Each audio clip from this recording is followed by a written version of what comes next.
Quero cumprimentar a todos com um bom dia. É um prazer poder estar novamente aqui com a família Go6 e, nessa oportunidade, podermos compartilhar da palavra de Deus. Então, eu queria convidar você a abrir as Escrituras no Evangelho de Mateus, capítulo de número 20, a partir do verso 1.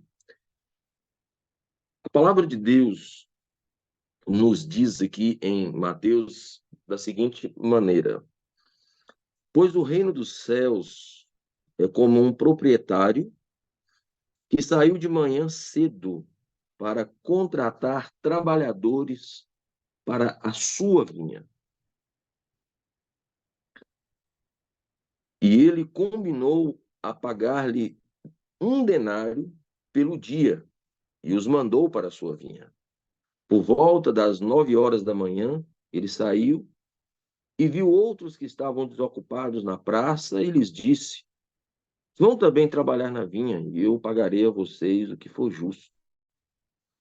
E eles foram. Saindo outra vez por volta do meio-dia e das 3 horas da tarde, fez a mesma coisa.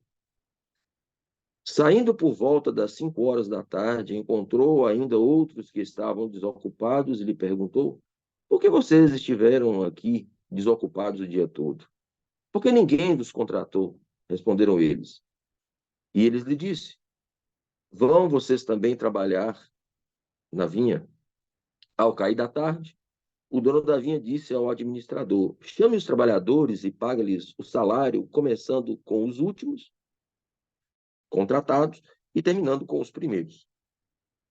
Vieram os trabalhadores contratados por volta das 5 horas da tarde e cada um recebeu 1 denário.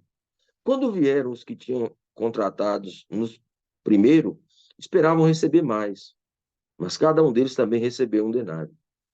Quando receberam, começaram a se queixar do proprietário da vinha, dizendo-lhe: estes homens contratados por último trabalharam apenas 1 hora, e o Senhor os igualou a nós, que suportamos o peso do trabalho e o calor do dia.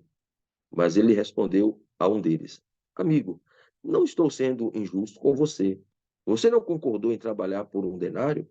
Receba o que é seu e vá. Eu quero dar ao que foi contratado por último o mesmo que dei a você. Não tenho o direito de fazer o que eu quero com o meu dinheiro? Ou você está com inveja porque sou generoso? Assim os últimos serão os primeiros e os primeiros serão os últimos.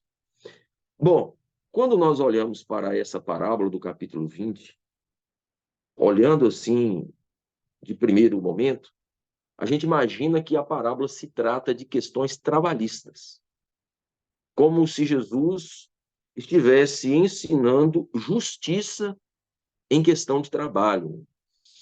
Talvez se essa parábola fosse levada a um advogado ou, quem sabe, a um jurista, com certeza alegariam que os que começaram a trabalhar primeiro, de fato, teria mais direito do que os que trabalharam por último, uma vez que quem trabalhou primeiro trabalhou mais horas e quem trabalhou por último trabalhou apenas poucas horas. Mas a parábola ela não trata de questões trabalhistas. Para a gente entender completamente essa parábola, nós precisamos encaixá-la dentro do seu contexto. O capítulo 20 do Evangelho de Mateus, ele é a continuação do capítulo 19. E o que acontece no capítulo 19? No capítulo 19, nós temos um encontro de Jesus com um jovem, que a Bíblia o chama de jovem rico. Então, esse é o ponto. O jovem rico, ao se aproximar de Jesus, ele faz uma pergunta: mestre, o que farei de bom para herdar a vida eterna? É com essa pergunta que o jovem rico começa um diálogo com Jesus. O que farei para herdar a vida eterna? Ou seja, o jovem rico acreditava que a salvação consistia em algo que o homem pudesse fazer. Por isso que a pergunta ela é elaborada da seguinte maneira: o que eu farei para herdar a vida eterna? Como se a salvação fosse algo conquistado através de boas obras, através de ações de caridade, ou, quem sabe, de obediência à lei. Então, essa é a pergunta, esse é o tema. O que farei para herdar a vida eterna? Então, o assunto entre Jesus e o jovem rico não é dinheiro. O assunto é vida eterna, salvação. Então, Jesus olha para o jovem e diz assim: você conhece os mandamentos? E o jovem responde: olha, isso aí eu tenho guardado desde a minha infância. O que ainda me falta? Então Jesus olha para ele e diz assim: se você quer ser perfeito, vai, vende todos os seus bens, pegue o dinheiro e dê aos pobres, e terás um tesouro no céu. Então Jesus ele começa a quebrar o argumento de que o jovem guardava de fato a lei, porque na declaração de Jesus é claro que ele não guardava a lei, porque ele tinha um Deus acima do Deus verdadeiro, e o Deus dele era o dinheiro, porque ele sai triste porque é dono de muitas propriedades. Ou seja, ele não estava, de fato, colocando a salvação em primeiro lugar. Ele não estava colocando Deus em primeiro lugar em sua vida. E aí Jesus, quando o jovem vai embora, ele então continua conversando com os discípulos e diz assim, olha, em verdade vos digo, ele dizendo para os discípulos, é difícil um rico entrar no reino dos céus. É mais fácil um camelo passar no fundo da agulha do que um rico entrar no reino dos céus. Se você ler o texto todo, um dos discípulos olha para Jesus e diz assim, então quem é que pode ser salvo? Ou seja, se um rico não pode ser salvo, quem é que pode ser salvo? Então agora os discípulos eles começam a ter um outro questionamento, que contraria o pensamento judeu. Porque o judeu, eles criam na bênção abraâmica de que se um judeu de fato era rico, é porque ele era abençoado. Se ele era próspero, é porque ele tinha o favor de Deus. Em contrapartida, se um judeu era pobre, vivia na miséria, se ele era pedinte, é porque ele não tinha o favor de Deus, ele não era abençoado. Se ele vivia em extrema pobreza, é porque ele estava perdido, ele não estava salvo, porque ele não tinha a bênção de Deus. Em contrapartida, o rico que era abençoado, que tinha muitas propriedades, esse estava salvo, porque tinha o favor de Deus. E agora Jesus diz o contrário. Por isso vos digo que é difícil o rico entrar no reino dos céus. É mais fácil passar no camelo no fundo da agulha do que o rico entrar no reino dos céus.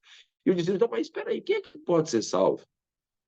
Aí a resposta de Jesus, o que é impossível ao homem é possível para Deus. Roseli, olha que interessante. Jesus está falando que a salvação é impossível ao homem. O que é impossível ao homem. O assunto não é salvação, o que é impossível ao homem é possível a Deus. Ou seja, a salvação não está naquilo que eu faço, porque se eu depender daquilo que eu fizer para ser salvo, é impossível. Por que é impossível, pastor? Porque a nossa justiça, Isaías diz que é trapo de imundície. A expressão trapo de imundície faz referência a faixas que as mulheres usavam durante o ciclo menstrual. Essas faixas elas eram usadas para estancar o sangue do ciclo menstrual das mulheres. Só que essas faixas não eram reutilizadas, elas eram descartáveis, porque elas consideravam o fluxo sanguíneo menstrual como algo impuro, imundo. Então, essas faixas sanguíneas, né, de ciclo menstrual eram jogadas fora, eram consideradas trapo de imundície. Então, a nossa justiça não passa de pano de menstruação. Só serve para uma coisa: jogar fora. Então, a salvação é impossível ao homem, mas é possível a Deus. Deus pode nos salvar, mas nós não podemos nos salvar. E aí, Pedro, o mais afoito dos discípulos, chega para Jesus e diz assim: mas, Senhor, e nós que deixamos tudo para te seguir, o que nós vamos receber em troca? E aí, Jesus olha para os discípulos e diz assim: digo a vocês a verdade. Por ocasião da regeneração de todas as coisas, quando o Filho do Homem se assentar no seu trono glorioso, vocês que me seguem também se assentarão em 12 tronos para julgar as 12 tribos de Israel. E todos que tiverem deixado casas, irmãos, irmãs, pai, mãe, filhos, campos, por minha causa receberão 100 vezes mais e herdarão a vida eterna. Contudo, muitos primeiros serão os últimos e os últimos serão os primeiros. Então, o capítulo 19 termina com a afirmativa: os primeiros serão os últimos e os últimos serão os primeiros. E a parábola termina com a mesma afirmativa, ou seja, então Jesus está tratando do mesmo assunto, salvação. A parábola do capítulo 20 retrata a salvação. Por que Jesus proferiu a parábola? Porque, veja bem, quando nós pregamos um sermão, daqui a 10, 15, 20 anos, talvez você não vá se lembrar do sermão. Mas se porventura nesse sermão tiver uma ilustração, e essa ilustração foi forte, ela foi impactante, você pode esquecer do sermão. Mas da ilustração você não esquece, porque a ilustração é justamente para confirmar o pensamento bíblico, ou o pensamento da mensagem que foi pregada. Então, por que Jesus proferia parábolas? Porque ele queria confirmar na mente do ouvinte, de maneira ilustrativa, o princípio que ele estava tratando. Então, ele estava tratando de salvação. Então, ele conta a parábola para fixar na mente dos discípulos a salvação. Então, ele propõe a salvação no contexto de uma parábola. Então, deixa eu explicar agora os detalhes da parábola para a gente entender o que Jesus queria tratar de salvação aqui com os discípulos. Então, a parábola trata de um homem que saiu de manhã cedo para contratar trabalhadores para a vinha. Então, veja bem, o ciclo de trabalho deles é diferente do nosso. Nós trabalhamos uma média aqui no Brasil, eu não sei aí na América. Na América é um pouco maior. Mas aqui no Brasil, normalmente, é um ciclo de 8 horas por dia. E os trabalhadores, eles não recebem por dia trabalhado. Eles recebem por um mês de trabalho. Então, eles não recebem todo dia. Eles recebem no final do mês. Aí, na América, eu creio que em algumas situações, na maioria delas, as pessoas recebem por dia de trabalho. Então, chegou no final do dia, a pessoa vai receber referente ao dia trabalhado, ou às horas trabalhadas. Então, aqui, no contexto da parábola, os trabalhadores, eles recebiam no final do dia. Por quê? Porque eles tinham que levar o pão para casa. Eles tinham que levar o sustento para sua família. Então, por isso que todo dono da vinha acertava com os seus funcionários ao final do dia. Então, eles trabalhavam de 6 da manhã até às 6 da tarde. Esse era o ciclo de trabalho. Então, ele tinha que sair de madrugada para contratar as pessoas para 6 horas as pessoas já estarem na vinha trabalhando. Então, ele vai, no primeiro momento, contrata trabalhadores.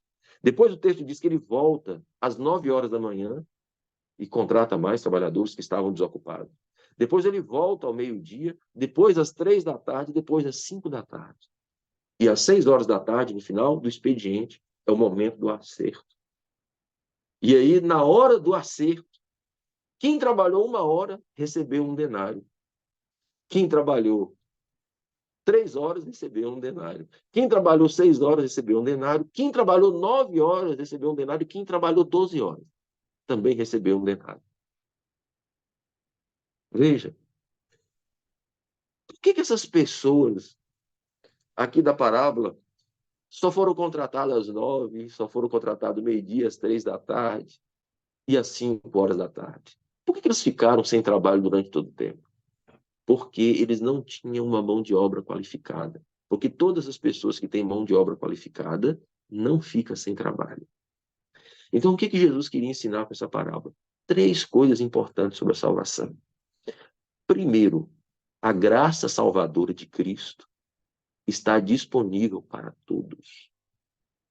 Ele chama todos para fazer parte da sua vinha. O que é a vinha, pastor? É o reino dos céus. Quem é o proprietário da vinha? É Deus. Deus chama a todos, tanto bons quanto maus. Todos são convidados para fazer parte do reino de Deus. É por isso que em João 3,16 diz: porque Deus amou o mundo de tal maneira que deu seu Filho unigênito para que todo aquele que nele crê não pereça, mas tenha a vida eterna. Ele amou o mundo, ele amou a todos, ele deseja salvar a todos, e o convite de graça é feito a todas as pessoas. Talvez, se nós tratássemos da parábola apenas no âmbito trabalhista, muitos proprietários de vinha não contratariam os das 9, o do meio-dia, o das 3 e o das 5 da tarde. porque eram maus trabalhadores. Mas aqui não se trata de trabalho, aqui se trata de salvação. Deus não faz acepção de pessoas. A Bíblia diz que Jesus veio a este mundo não para julgar os perdidos, mas morrer em favor deles. É por isso que a salvação está disponível a todos. Esse é o primeiro ponto acerca da salvação que a parábola quer tratar. Deus quer salvar a todos, porque Jesus morreu por todos e todos são convidados a fazerem parte deste reino. Talvez se você olhe para um traficante, para um drogado, para uma prostituta, para um homossexual, talvez você pense que eles não tenham direito à salvação. Eles têm direito a serem convidados ao reino de Deus, porque Jesus morreu por todos. Esse é o primeiro ponto. Segundo ponto da parábola. Olha que interessante. Foram chamados pessoas às 6 da manhã, às 9 da manhã, ao meio-dia, às 3 da tarde e às 5 horas da tarde.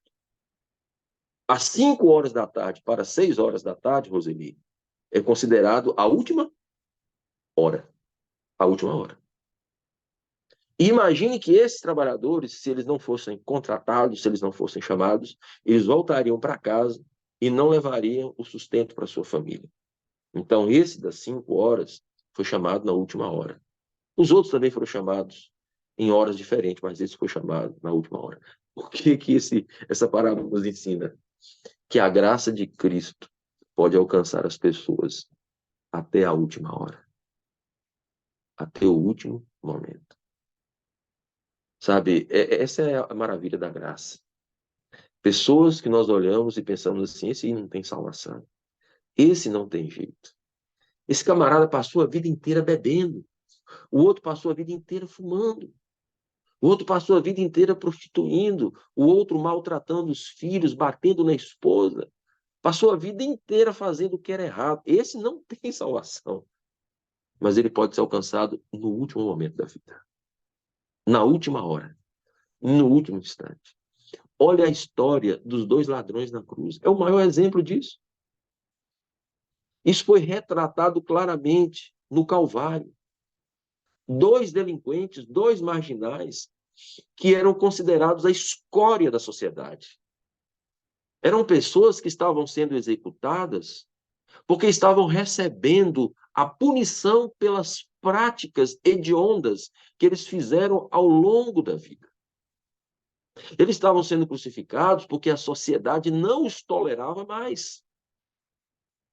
Mas um deles, no último momento de vida, no último respirar, olhou para o Cristo crucificado e disse assim: Senhor, lembra-te de mim quando entrares no teu reino. Foi salvo na última hora. E Jesus diz, palavra de Jesus, palavras do nosso Salvador. Jesus diz, em verdade te digo hoje, estarás comigo no paraíso. Foi salvo na última hora. Sabe, essa parábola me conforta, porque eu não nasci em um berço adventista. Eu não venho de família adventista. A minha família é de origem católica. Meu pai era católico não praticante e a minha mãe era católica praticante mesmo.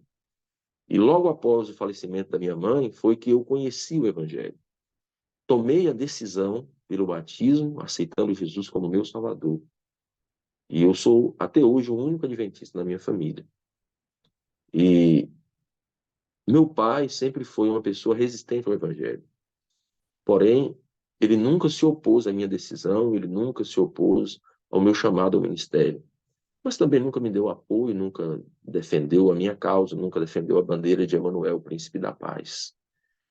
Então, quando tinha culto na minha casa, quando os irmãos da igreja chegavam, os jovens chegavam, ele saía de casa, ia para a rua. Quando acabava o culto, ele voltava. Quando uma irmã da igreja havia dado estudos bíblicos para minha família, para minha irmã e meus irmãos, ele saía de casa. Quando acabava o estudo, ele voltava. Quando eu falei para ele que seria batizado, que eu tinha tomado a decisão do batismo, ele falou assim, isso é a decisão sua. É sua vida, então você faz o que você quer da sua vida. Mas quando ia falar de Jesus para ele, ele Se estivesse sentado, ele levantava e saía. Às vezes dava as costas, não queria saber de religião nenhuma. No ano de 2010, eu já estava no meu terceiro ano de ministério, meu pai foi diagnosticado com câncer de próstata. Então, nós começamos uma via sacra com ele, tentando, de alguma maneira, salvá-lo daquela enfermidade. É uma enfermidade severa. E meu pai, ele, ao ser diagnosticado com câncer na próstata, quando começa o tratamento, descobre-se que o câncer também já estava na coluna. E, em razão disso, ele tinha sérias dificuldades para se levantar, para andar. Às vezes, quando andava, ele travava as pernas e caía. E quando nós começamos as sessões de quimioterapia, não foi na minha cidade é Carlos Chagas, Minas também. Mas nós fazíamos esse tratamento oncológico com ele em Teixeira de Freitas, que era a cidade mais próxima, 160 quilômetros. E nas duas primeiras vezes que nós fomos lá fazer o tratamento com meu pai, foi eu, meu irmão e minha irmã. E eu não tinha ainda falado com ele sobre Jesus, feito um apelo para ele. Na terceira vez, aí sim, só foi eu e ele no carro. E aí nós já estávamos na metade da viagem e eu virei para ele e falei assim, pai, o senhor sabe que essa doença, ela é uma incógnita. Você pode se recuperar e continuar vivo, ou o senhor pode morrer. É difícil para um filho falar isso para o pai, né? O senhor pode morrer. E ele virou para mim e falou assim, meu filho, minha vida está nas mãos de Deus. Era tudo que eu precisava ouvir. Dali eu já não falei mais nada. Fomos para a sessão, ele fez a terceira sessão de quimioterapia. Ele já tinha 5 dias que não comia nada, só bebia. Estava bem magro, meu pai já era magro, assim como eu, estava muito mais magro. Na volta, ali nas imediações de Argolo, é um distrito que pertence a Poço da Mata, fica entre Minas e Bahia. Ele pediu assim, meu filho, para o carro aqui, eu quero comer um pastel, tomar um caldo de cana. Foi a última refeição que ele fez. 15 dias depois, o câncer já estava nos rins e ele morreu. Morreu num domingo. Lembro perfeitamente, dia 17 de julho de 2011. Eu estava em Teoflotone fazendo uma semana de oração, quando eu recebi a informação. Mas no sábado, às 16h30, a minha irmã saiu e foi para casa. Minha irmã estava com ele no hospital. A mesma pessoa que tinha estudado a Bíblia comigo, a irmã Porfíria, que hoje também já é falecida, a irmã Porfíria foi ao hospital com mais algumas irmãs piedosas fazer a visita para meu pai às 16h30. E então ela fez um apelo para o meu pai, novamente, no leito do hospital. Seu Antônio, o senhor aceita Jesus como seu Salvador? E ele disse, eu aceito. Uma hora depois, Roseli, ele ficou inconsciente. Não reconhecia mais ninguém. E 24 horas depois, ele morreu. Ele foi alcançado na última hora. A graça de Cristo pode alcançar as pessoas no último instante de vida. Irmãos, se vocês estão orando por um filho, por um marido, por uma esposa, por um parente, por um amigo, alguém que você ama muito, para que Jesus o salve, não desista. Não deixe de orar. Não deixe de confiar. Não deixe de acreditar, porque essas pessoas podem ser alcançadas no último momento de vida. Porque a graça de Cristo pode alcançar as pessoas aonde elas estão, até no leito de morte. Veja na parábola. Esses homens foram alcançados, foram contratados no último momento, na última hora. Então nós temos duas verdades na parábola.